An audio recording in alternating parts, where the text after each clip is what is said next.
Hello! Welcome to a brand new Dark Den video in a brand new year, so Happy New Year! And we will start it with a controversial theme, which is tarantula handling.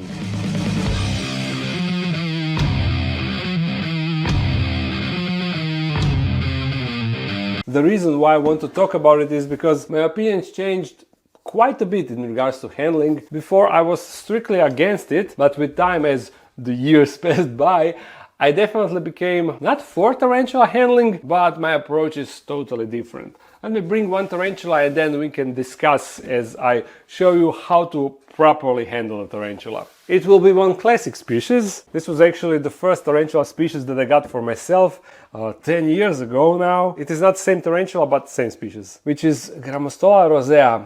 A standard species, and when I entered the hobby, this species was like recommended to get because they are hardy, they don't bite, they are not really aggressive, and some will argue that you can easily handle them, which was of course not the reason why I got this tarantula. This tarantula species. Before getting my first tarantula, I did a lot of research, which included reading a lot of posts on arachnoboards, and over there everyone would told you that handling tarantulas is a bad thing to do, and if you are handling your tarantulas, you are a bad keeper, you know. I didn't want it to be a bad keeper, so that was the opinion that I adopted. And that was exactly what I was promoting in my videos, strictly no handling, which wasn't really sincere. I just didn't want to be judged by people. But I was acting like that. I wasn't handling tarantulas, and whenever someone would come to me privately, you know, and ask me if he can try to hold a tarantula, I would always say like, tarantulas are observational pets and they are not meant to be handled. Often leaving people disappointed because they were expecting that they will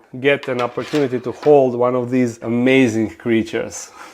If you watch me for past couple of years, you probably noticed that I am almost exclusively handling tarantulas when I'm rehousing them to a new enclosure or when they bolt out of their current enclosure while I'm doing some maintenance or whatever. I could probably use only fingers on this one hand how many times I, in past couple of years, took tarantula intentionally out of the enclosure to handle it like I'm doing it now. And even now, the purpose is to record this video and not just a pure enjoyment. So let me introduce you to this lovely girl. This is Sashenka. As I said, this is Grammostola rosea.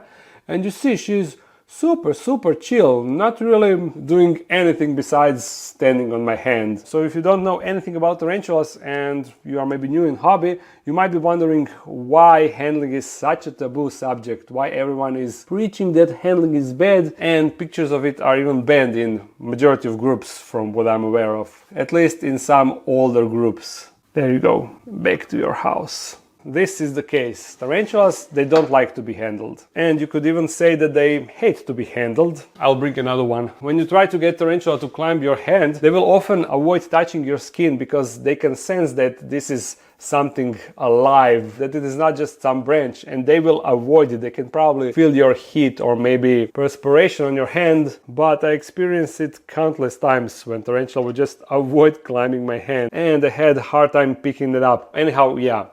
They don't like it. Second thing, not every tarantula is the same. They are not all chill like Sashenka. And I will show it right now. Imagine if this straw was your finger and you reach to touch this tarantula. So you are like, oh, what is that? That wasn't really a chill reaction, huh? This is the reason why you just don't go and poke tarantula. Even though this is an African tarantula that is definitely not handleable and basically hates the world around her. Look at this. She now doesn't want to let go of this straw. Let it go. Okay, there we go.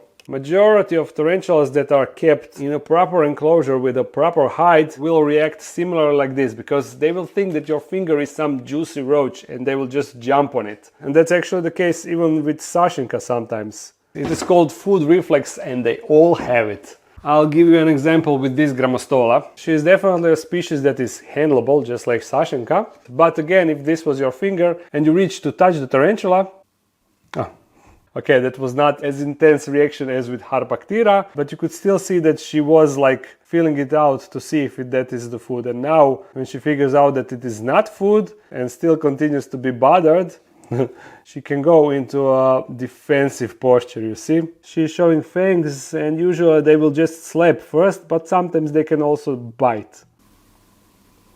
You see how she's spreading those fangs. Not really using them, but Yeah, they are there. And anyhow, what's the case? This is a completely normal reaction that you can expect from a tarantula, and it is definitely more normal reaction than you get from a tarantula that is used to demonstrate handling in some videos or in movies or documentaries. Basically, every tarantula, when it is harassed inside of her hide, they will try to defend in some way. But then once you get them out of their comfort, take them out of their enclosure, like we will do now, then all of a sudden this tarantula becomes a bit more passive, you know, like as if she knows that she's not on her environment and she no longer cares. And you see, I cannot really get her to come on my hand. She's trying so hard to get away, but eventually I got her. And now you see, completely chill tarantula. Even though we had a threat posture and a slap from her, once they're out, they will usually come. And when a person shows you a tarantula like this, you will think, oh, I can just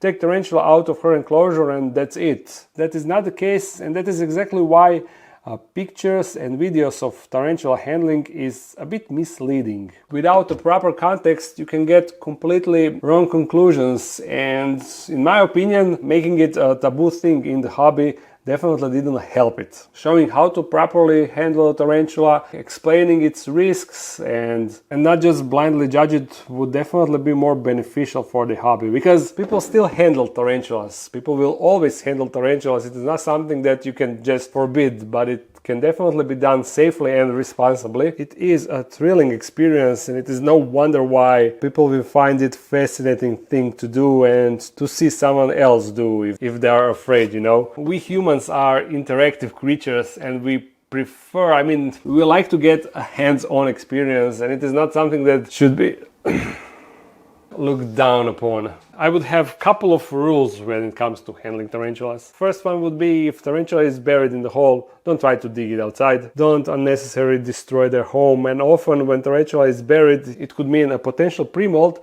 and tarantulas, when they are in pre-molt, they can be more sensitive, more fragile, so you don't want to mess with them in that stage. Second thing is, don't really try to handle a more defensive tarantula, and check its mood with a stick like this. Oh, this one is like really passive. Hello. This is a classic Brachypelma hamori. So what you do, you just try to poke it to get out. Majority of New World tarantulas are easy to handle, the ones that are from North and South America, while Old World tarantulas from Africa, Asia, Australia, they are more defensive, more aggressive, and usually you don't really want to mess with them. Third thing, when you are handling tarantula, always have your hands near the ground, you know. Sometimes they can get spooked, they bolt, they run, and then they can fall down, and it can be fatal to them. You see this abdomen, it is not protected and it can easily burst if they fall down. These New World tarantulas got milder venom, while Old World tarantulas that are more aggressive, their venom is also much more potent. So not only that there is higher risk from bite, but also that bite will be much more I want to say fatal. It is not fatal. Tarantula bites are not fatal, but it will be super painful. You might get cramps and who knows what. And yeah, when I'm saying risk, even these tarantulas can bite you. There is just no guarantee that tarantula won't bite. They are all wild, unpredictable animals, and you never know what is on their primitive mind. They can just randomly bite you when they are on your hand, and you should be aware of that. And there is a second problem with that. If they bite, your reflex will probably be something like you will probably fling that tarantula to a wall or to floor, and it will be actually fatal to a tarantula. And you need to be aware of one more thing. New World tarantulas got urticating hairs, which are on the abdomen, and tarantula can flick those off to defend. Let me demonstrate. This is a Brachypelma behmei, and they are known for flicking hairs. Can you demonstrate now? Sometimes she will just randomly flick hairs, and now when I want to record, oh, there we go. When they do that, you get a cloud of hairs in the air, and they are shaped like tiny harpoons, which then pierce your skin, itching like crazy. So you need to be mindful of that. And you definitely don't want to get those hairs in your eyes. Don't put the tarantula on your face, that's just dumb. And again, just remember that they don't like to be held. So while I personally don't believe that they feel stress like we humans do, and I don't think that stress like that will cause them any harm, I still wouldn't recommend doing it on a regular basis, just to be sure. And one other thing, you have arboreal and terrestrial tarantulas. Terrestrials are these that live on the ground, while arboreals that live on the trees high above, they can be much faster and boltier. I think I can show you. Avicularias are an awesome starter tarantula, but sometimes they can be crazy. You will see today's mood. Oh, that was a twitch. And if we get it out, okay, it is not that bad. It seems that she is not in a bolty mood, but these buggers potentially have a third defensive option. Got another twitch, but here we are. Oh, yeah, these avicularias can jump, which is not the defensive feature I was talking about. I was thinking of. Oh, she's really in a jumping mood. Okay, we can go inside. I wanted to mention it, but first what I want to say, these avicularias can also defensively poop, so we need to look out for that. It happened in a couple of my videos, but there's no way that I will find the clip now. And yeah, these love to jump and will jump if they feel threatened. She definitely wasn't in the mood for handling. And that's it. I think that I covered everything that I think that I presented my opinion. To sum it up and to answer the question, is tarantula handling bad? Not in my opinion, if it's done in moderation and in safe way as I presented it here. Let me know in the comments if you think that I missed something important, or maybe if you don't agree with something that I said. Let's have a conversation, shall we? Anyhow, this was all for this video. I hope that you enjoyed it. If you did, thumbs it up and comment something. If you want to support this channel more, there's a Patreon page and also a web shop with merch and acrylic enclosures, and of course plastic parts to assemble these beautiful enclosures. I upload on Monday and sometimes a live stream on Sunday, so see you again soon. Bye!